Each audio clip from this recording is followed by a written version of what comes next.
As I promised you, we were going to talk about that heat wave that is headed our way next week, because this high pressure system is moving clockwise and bringing in hot, dry air. So much of the southern parts of Montana moving eastward in this direction. So my friends in Bozeman and Billings, throughout the night tonight, you can see those thunderstorms. Advisory is effective until 8 p.m. tonight at Fort Peck Lake. So if you had plans to be out on the lake tonight, you might want to head inside and try that again maybe tomorrow, because those winds are going to be picking up just a little bit and it may not be the safest conditions for you out there. Not too much of a concern. We're going to have breezy conditions throughout the afternoon, and those pop-up showers headed their way for our Sunday evening at 4 p.m. You can see those cells making their way down south and clearing out by our Sunday night. Low pressure sitting aloft with the high pressure at the surface, drawing in lots of hot and dry air, making all the ingredients susceptible for wildfire danger. So let's take a quick walk through the wild. There are plenty of ways to spend Memorial Day weekend. And what really excites them is how when they run across the fountain, water shoots from beneath their feet. This weekend is looking really, really hot. It's your turn. It's simple. Sit in the seat,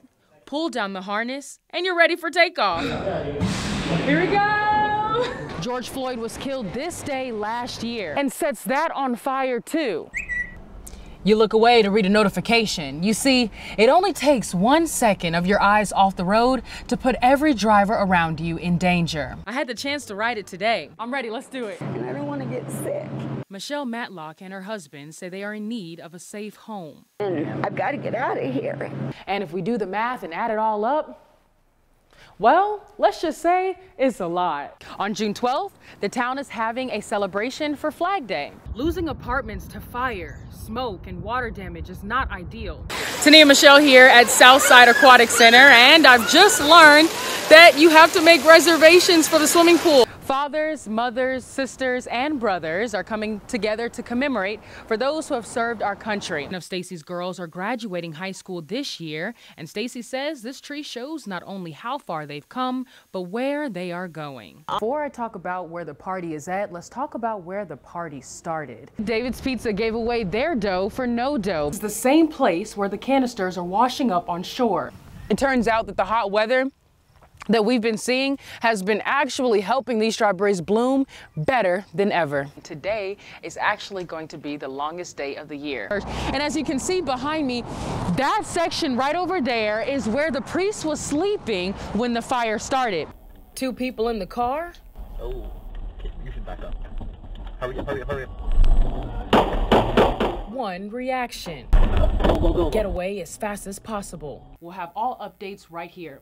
Reporting live in Syracuse, I'm Tonia Michele for NCC News. Right behind me in line, ready to get their COVID-19 vaccine. With the high temperatures this weekend in the 100s, everyone is trying to stay cool to keep their social distance while having fun. This Saturday is June 19th, which is Juneteenth, the celebration of freedom for African Americans and the ending of slavery. Today, Tonia Michele spoke to the man.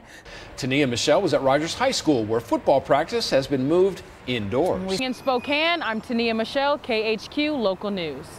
All right, so we've been tracking those winds because there are 2 active fires, the fire in Wenatchee and the fire in Cle Elum. So let's zoom in here real quick. You can see that wind gusts can get up to about 20 miles per hour. So we're watching the winds very closely. They're moving westward. Now, to explain why they're moving westward in just a couple of seconds. But for the most part, the reason why winds are a big concern is because it's moving these fires and causing them to just spread. And not only that, when fires spread, it puts residential areas in danger and communities. So we are paying close attention to those wildfires, and winds don't seem to die down for us until tomorrow. And hopefully fire crews are working very hard to get those contained. But for the reason why those winds are moving westward is because we have this low pressure sitting aloft with the high pressure at the surface, drawing in lots of hot and dry air, making all the ingredients susceptible for wildfire danger. So winds are moving westward. We've got this pressure moving counterclockwise, and so that's why we're seeing winds winds in that direction. So if you're over in that area, you'll probably see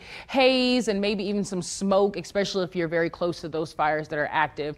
But for the most part, headed into our Monday morning, we've got clear skies and lots of sunshine. You'll see my little summer image coming up down there for you. So we've got a great week ahead of us. And if you want to know some things that you can do, I'll tell you some ideas of ways you can take your kids out, especially since they're out of school. Look, because our temperatures tomorrow are really great, hot still. Not as hot as that heat wave last week, but 96 degrees tomorrow for my friends in Moses Lake, 100 degrees in Tri-City. So we're still sitting in the hundreds there. 97 for my friends down there in Pendleton, but for Pullman at 91 and in Spokane, the low 90s as well. So here's what you can do tomorrow to have some fun outdoors. Take your kids out to the pools and the splash pads. A great way to stay cool is to get wet.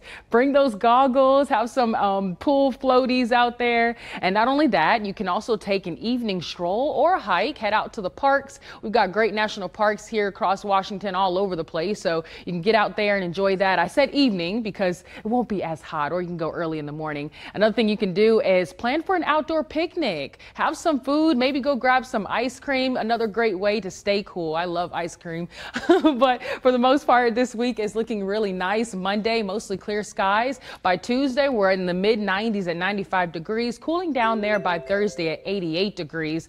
So Wednesday, we do have some chances of scattered showers in the early morning, and we're going to keep a close eye on that. Rain is exactly what we need with those hot, dry conditions that we're seeing out there right now. And if we move forward here in Yakima at 98 degrees starting off their week, 101 degrees by Tuesday, so super hot for you there. Tri-Cities at 102 degrees by Tuesday. Drink lots of water, stay hydrated as much as possible, and stay safe.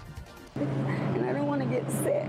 Michele Matlock and her husband say they are in need of a safe home. And I've got to get out of here, and as soon as possible. On June 4th, the Matlocks almost lost everything, waking up to massive flames coming out of the roof of their Spokane Valley apartment building. I had no time to do really anything. I mean, it was like, this is real, get out. The place is burning down. They are alive and say they're grateful for that, but their home is not the same. Smoke from the fire fills the air of their apartment, and they tell me that makes it hard to breathe, sleep, and live life as normal. Adding to their issues, Mrs. Matlock is disabled and just had surgery. With her living conditions, she says she is unable to recover like she should. They've been looking for a new home, but have had very little options. They're booked up. Like a month or two. So a month or two. So finding a home has not been easy. And it's just been hard. But they have faith that things will get better. Could have been worse. But, you know, we're just the same thing. That's why we reached out. We just, wanted to see what resources might be available to us. In Spokane Valley, I'm Tonia Michele, KHQ Local News.